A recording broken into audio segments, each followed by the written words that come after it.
السلام علیکم ورحمۃ اللہ وبرکاتہ۔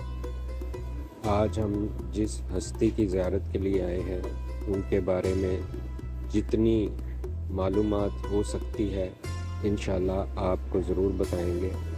ہم مزنگ سے میانی صاحب کی طرف رواں دواں ہیں۔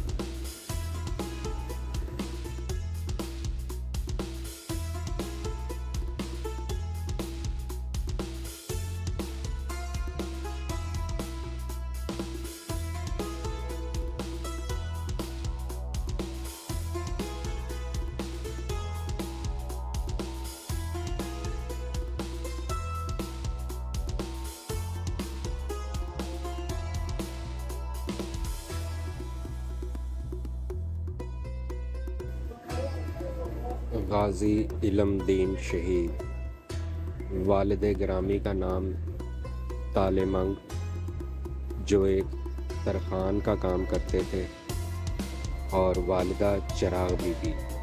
ان کے دو بھائی تھے، علم دین اور محمد دین۔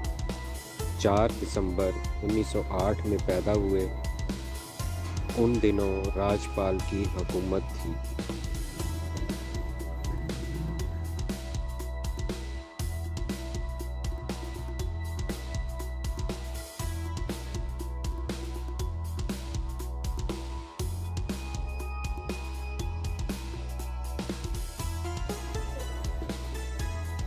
ان کے والد نے علم دین کو اپنے ساتھ فن ترخان میں مشغول کر لیا، اور جب آپ جوان ہوئے تو ایک ماہر کاریگر کی صورت میں ابھرے۔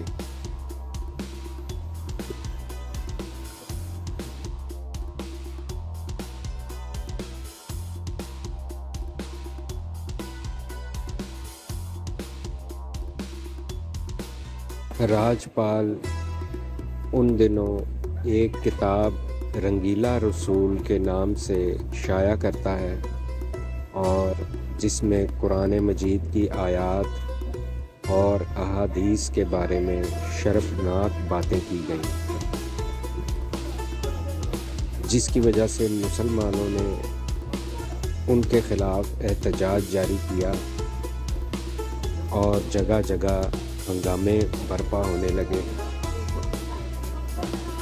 اسی اثناء میں غازی خدا بخش نامی کو گرفتار کر لیا گیا، کیونکہ اس نے انارکلی میں موجود راجپال کی بھائی کی دکان پر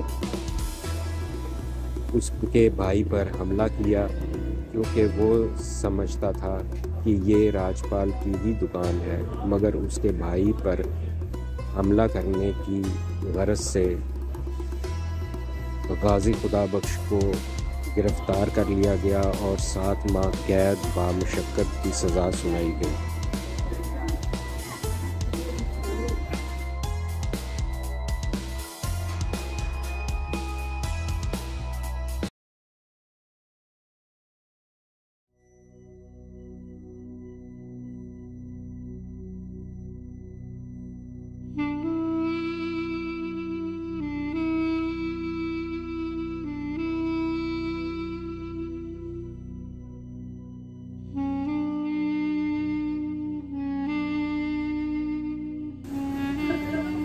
یہ ان دنوں کا واقعہ ہے جب انگریز برصغیر پاک و ہند پر حکمران تھا اور لاہور پر جے پال نامی ایک ہندو برسر اقتدار تھا۔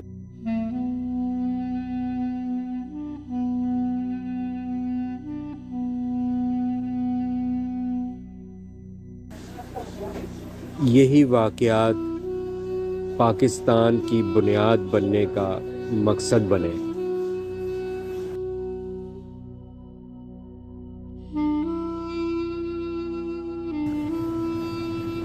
کہ محمد سے وفا تو نے تو ہم تیرے ہیں، یہ جہاں چیز ہے کیا لوح و قلم تیرے ہیں۔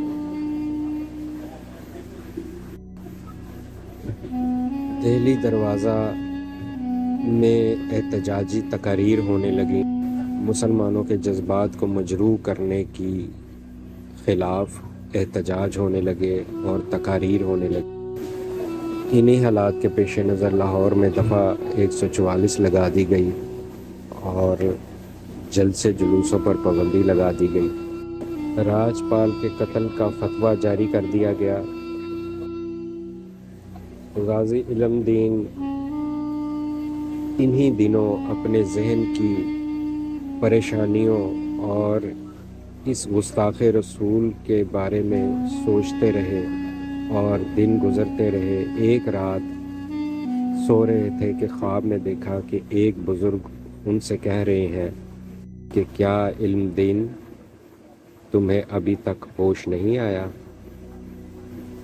یہ خواب کا دیکھنا تھا کہ غازی علم دین شہید صبح اٹھتے ہی راجپال کی تلاش میں نکل پڑے۔ راجپال کو تلاش کرتے ہوئے آخرکار اس کے دفتر پہنچے، جہاں وہ پبلشنگ کا کام بھی کیا کرتا تھا۔ اس کے دفتر میں جاتے ہی جب اسے پتہ چلا کہ یہی راجپال ہے تو اپنی جیب سے ایک تیز دھار آلہ نکال اور پے در پے حملے کر دیا۔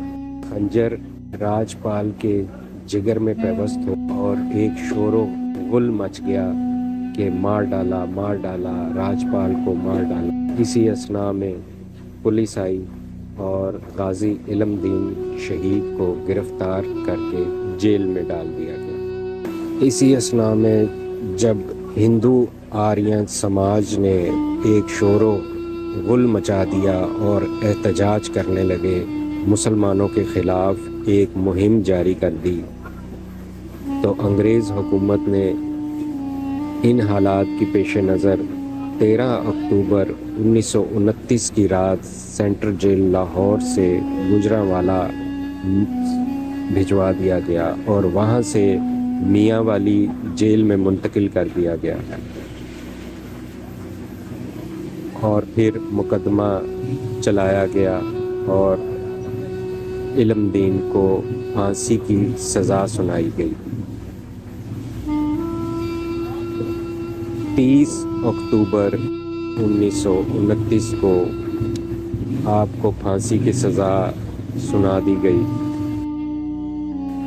غازی علم دین شہید پھانسی سے ایک رات قبل جب کال کوٹری میں تھے تو اس کال کوٹری کے نگہبان نے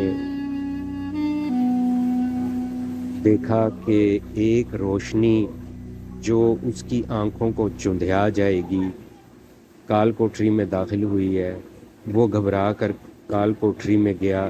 اس نے گیٹ سے دیکھا کہ علم دین وہاں موجود نہیں ہے۔ وہ بہت گھبرایا اور کہنے لگا کہ وہ صبح تو مجھے علم دین کی جگہ مجھے پھانسی پر لٹکا دیا جائے گا، اب میں کیا کروں؟ انہی پریشانی میں مبتلا تھا کہ تھوڑی دیر بعد وہی روشنی آنکھوں کو چوبیاں دینے والی پھر سے آئی اور اس نے کال کوٹری میں دیکھا تو علم دین موجود تھے کہ آپ کہاں گئے تھے؟ تو علم دین نے پہلے تو ٹال مٹول کی، مگر اس شخص نے بہت منت سماجت کی اور ان کے قدموں میں گر کر معافی مانگی کہ ہم سے گستاخی ہو گئی، آپ کو آپ کے اللہ اور رسول کا واسطہ آپ بتائیں کہ آپ کہاں گئے تھے۔ تب انہوں نے بتایا کہ مجھے مولا کائنات حضرت علی اپنے ساتھ لے گئے تھے، جہاں پر نبی کریم صلی اللہ علیہ وآلہ وسلم تشریف فرما تھے۔ انہوں نے مجھے فرمایا کہ اے علم دین تم کامیاب ہو گئے ہو، اور بہت سی باتیں مجھ سے کی، اور پھر مجھے حضرت علی علیہ السلام واپس کال کوٹری میں چھوڑ گئے۔ علم دین شہید ایک محنت کش آدمی تھے اور لکڑی کا کام کیا کرتے تھے، جس کی وجہ سے ان کے ہاتھ بہت زخمی رہا کرتے تھے۔ علم دین شہید کو پھانسی پر لٹکایا گیا تو ان کے حسن میں بے حد اضافہ ہو چکا تھا۔ ان کے ہاتھ ایک نرم و ملائم اور خوبصورت نظر آنے لگے۔ جب علم دین شہید کو لحد میں اتارا گیا تو اس میں اتنے پھول تھے کہ آپ کا جسد خاکی پھولوں میں دفن ہو گیا۔ مزار کے لیے پیر سید جماعت علی شاہ نے پہلا عطیہ عطا فرمایا۔